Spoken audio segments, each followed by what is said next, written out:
अरे मैं तुझसे मिलने आ जाऊं क्या, अरे मैं तुझसे मिलने आ जाऊं क्या, और बोल मैं हल्की तुझसे मिलने आ जाऊं क्या, बोल मैं हल्की बजाऊं क्या, मैं तुझसे मिलने आ जाऊं क्या, मैं तुझसे मिलने आ जाऊं क्या, और बोल मैं हल्की तुझसे मिलने आ जाऊं क्या, बोल मैं हल्की बजाऊं क्या, लेके जाऊं क्या, मेरे वाली को ससुरवाली को लेके जाऊं क्या,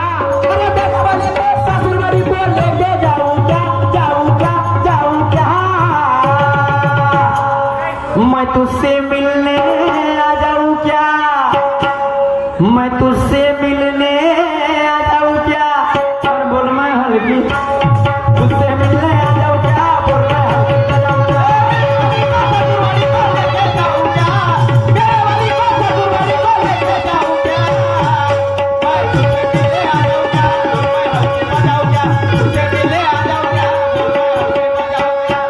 आध्यात्मिक विषयाचं गाणं आहे बाई, आणि तुले तोडाचा आहे आता तोडगा काढायचा याच्यावरती. काय म्हणते गाणं, काय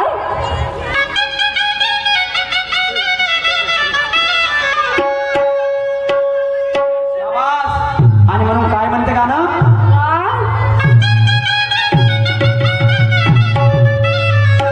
अरे एका बुटीला जवानी आली आणि फजिती तुम्ही पहा. बापरे, बुटीला जवानी आली का? बुटीले जवानी आली आणि ते सांगणार कोण आहे, शिवानी ताई, शिवानी बाई सांगा. बुद्धीले तेज आहे हो का, नाही का, आणि तिची ना साठगाठ बरोबर आहे का नाही, बरोबर आहे. म्हणून अपेक्षा करतो बाई गाण्याच्या उघाडा करण म्हणून. अरे एका बुटीला जवानी आली आणि फजिती तुम्ही पहा, अजी पहा, अजी पहा. आणि बुद्धीला जवानीला बुद्धीने काय केलं, काय केलं बा, तिनं बुड्डा केला स्वाहा, स्वाहा, बुड्ड्याला मारलं बुद्धीनं, केल्यावर तर बुड्डा, तिनं बुड्डा केला स्वाहा, स्वाहा, पण धगडे केले दहा, तिनं बुड्डा केला स्वाहा, पण धगडे केले दहा.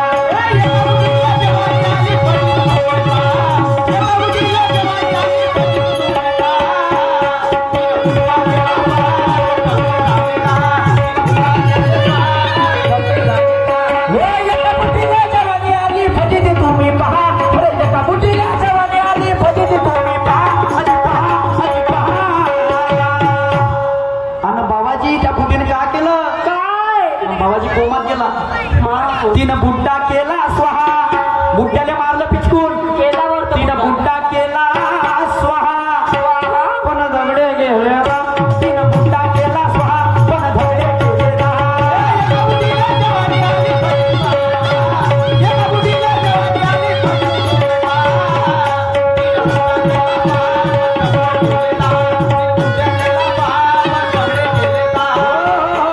एका बुद्धीले जवानी आणि फजिती तुम्ही पहा, तिनं बुड्डा केला सा आणि धगडे केले दा. आता दा धगडे झाले, अंगाच्या वरता झाले, आणि अंगाच्या वरता झाल्यावर आता नोबत कोणती येते, कोणती, जेवण करायला. असो जेवण करायला बुद्धी मोठी शायनी, हो का, मोठी शायनी बुद्धी, बहुत शायनी असेल बा. कशी आहे तुम्हाला लक्ष ठेवा, गाण्यामध्ये भरपूर मसाला भरलेला आहे.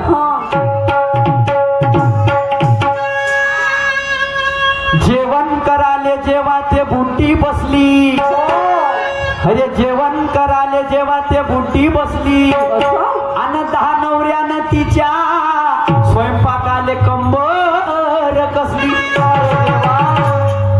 बिलकुल बापरे, मग साधी असेल का बुड्डी, मोठी सायनी दिसते होते बुड्डी. ते म्हणतात ना, जातक ना पोहोचा का रवी वाहतक पोहोचा कवी, कवीची कल्पना कुठच्या कुठे चालली जाते. आणि म्हणून अरे जेवण कराले जेव्हा ते बुड्डी बसली, अरे 10 नवऱ्यानं तिच्या स्वयंपाकाले कंबर कसली. मग का म्हणे, काय म्हणे बा, मी एकटी बसून खातो, तुम्ही तसेच उभे राहा. तिनं बुड्डा केला स्वाहा, तिनं बुड्डा केला स्वाहा, पण धगडे केले दहा. तिनं बुड्डा केला स्वाहा, पण धगडे केले दहा.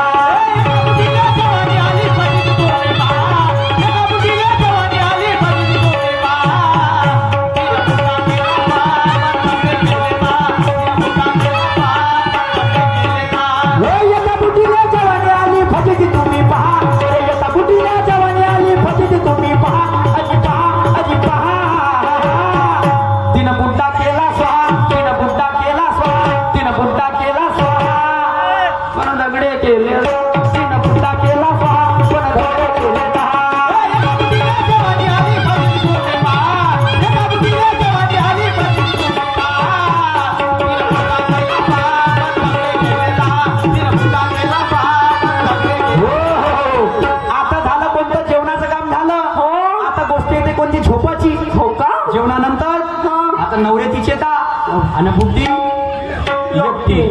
आता पा कसा तमाशा होते, लक्ष असू द्या. झोपायच्या वेळेस ते बुद्धी घरात, अरे झोपायच्या वेळेस ते बुद्धी घरात, आणि 10 नवरे तिचे वाट पाये दारात. बापरे, वाट पाहून राहिले कायसाठी? कायसाठी वा? अरे एकामेकाला मारू लागले. अच्छा, म्हणे पहिला नंबर महा, तो म्हणे मी तो म्हणे मी येतो. म्हणजे बुद्धी साधी गोष्ट नाहीये. हे 10 नवरे बळा विचार आहे बाई. शिवानी बाई, विचार करायचा आहे तुले.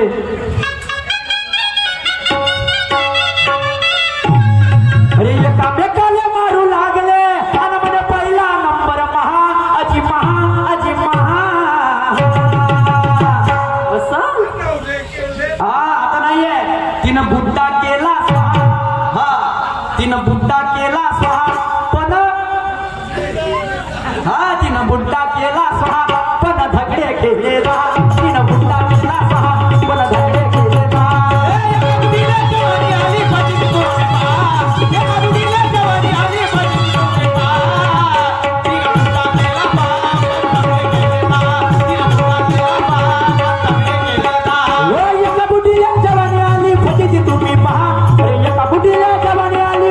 तुम्ही पहा, अजी पहा, अजी पहा.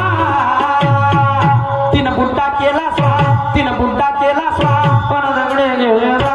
तिनं बुद्धा केला स्वाहा, पण दगडे गेले रा.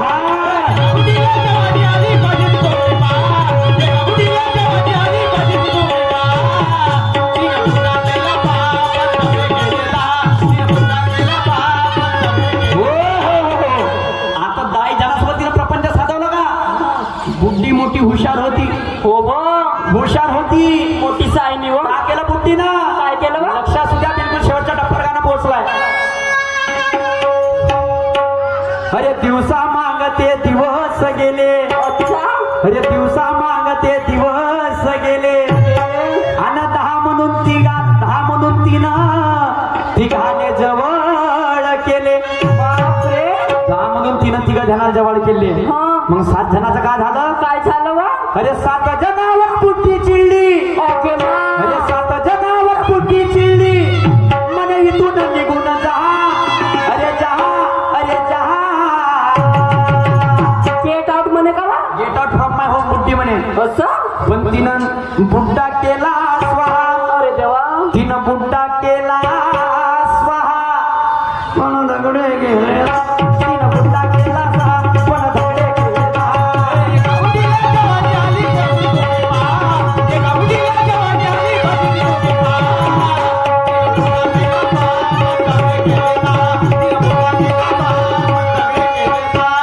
एका बुद्धीला जवानी आली फजिती तुम्ही पहा. अरे एका बुद्धीला जवानी आली फजिती तुम्ही पहा, अजी पहा, अजी पहा. तिनं बुद्धा केला स्वाहा, तिनं बुद्धा केला स्वाहा, पण दगडे गेले. तिनं बुद्धा केला स्वाहा, पण दगडे गेले ना. एका बुद्धीला जवानी आली फजिती तुम्ही पहा. एका बुद्धीला जवानी आली फजिती तुम्ही पहा. तिनं बुद्धा केला स्वाहा, पण दगडे गेले ना. तिनं बुद्धा केला स्वाहा, पण दगडे गेले ना. हो, बाई साहेबाचा एक प्रश्न होता. हा? कोणता? कोणता? की सदाशिव पेठमध्ये एक म्हणजे अस्पृश्य जातीचा व्यक्ती जात होता. त्याच्या छावलीत ते गुलाबाचे फुलं चिमले असा ब्राह्मणाचा आरोप होता. तर त्या म्हणजे व्यक्तीला, अस्पृश्य व्यक्तीला 3 महिन्याची सजा झाली. तर त्या वकिलाने केस लढली. तो न्यायाधीश कोणता? मॅडम साहेबा, पेशव्याच्या काळामध्ये माझ्या वाचण्यात झालं ते तुम्हाला सांगत आहो. पेशव्याच्या काळामध्ये जर वकिली कोणी केली आहे ते म्हणजे मोरोपंत इंगळे. मोरोपंत इंगळे. आता तुम्ही म्हणता की तो अस्पृश्य व्यक्ती कोण? तर तो अस्पृश्य व्यक्ती होता तो अस्पृश्य व्यक्ती होता सोमनाथ मेहतर, महार समाजाचा. सोमनाथ मेहतर महार समाजाचा. आता वकील झाला, व्यक्ती झाला, आता न्यायाधीश. बाईसाहेबा, त्या काळामध्ये बाजीप्रभू देसाई नावाच्या पेशव्याच्या काळामध्ये न्यायाधीश होऊन गेले. हे माझ्या बुद्धीमध्ये प्रमाणे उत्तर आहे. आणि म्हणून मी तुम्हाला गाण्याचा मार्फत प्रश्न केलाय. हाच पहिला प्रश्न आहे की कोणते जे बुद्धीच्या जवळ गेले आणि हे बुद्धी कोणती जे दानवऱ्याच्या जवळ गेली. किती पाजी म्हणावले, किती पाजी म्हणावं, साधी गोष्ट नाहीये. आता 7 जणांवर बुद्धी चिडली म्हणजे 7 जणांना तिनं हकललं आणि तिघाले जवळ गेलं. तर हे 3 नवरे कोणते, हे 3 नवरे कोणते. आणि म्हणून माझं बाई काय म्हणणं शेवटच्या कडमध्ये, अरे गुरु ब्रह्मा म्हणे मोठा डाव पडला, अरे गुरु ब्रह्मा म्हणे मोठा डाव पडला आणि या बुद्धीचा अर्थ आम्हाला नाही कळला.